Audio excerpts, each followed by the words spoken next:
This is Heide Garden, the original home of John and Sunday Reid, who were champions of Australian modern art and literature. And they opened their home and their garden to artists like Sidney Nolan, who painted his famous Callie series right here. So Heidi was a place of discussion and creation. The garden was designed to be a beautiful, relaxing space for artistic inspiration.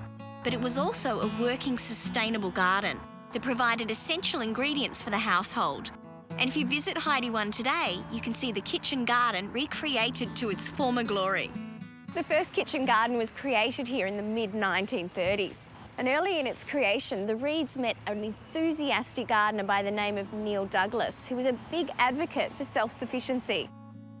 He became their part-time live-in gardener, so sustainability became an important part of their lifestyle.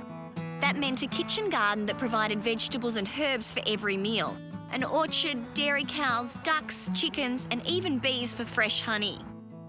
Today, the garden is nurtured and maintained by a dedicated team of gardeners, including Katie Nettlebeck.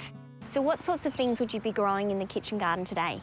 Well, I like to grow heritage varieties and I like to grow them organically. At the moment I have in broccoli and rainbow chard and Easter egg radish. So these are the sorts of things that Sunday Reid might have grown? Yeah, that's right. We like to grow things that were of her era. Okay, so what sorts of things would you be doing in the garden in early spring?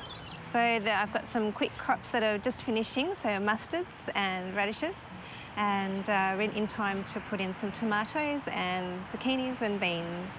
So when Sunday Reid and John Reid were here, they would have obviously been using the produce from the garden in their own kitchen.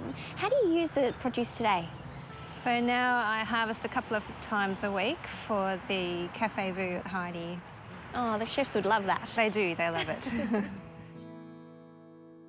Many of the leading lights of Australian modern art stayed here and enjoyed the Reids' patronage while producing some of their best work. But it wasn't all scones and creative discussions. They also had to earn their keep by working in the beautiful kitchen garden.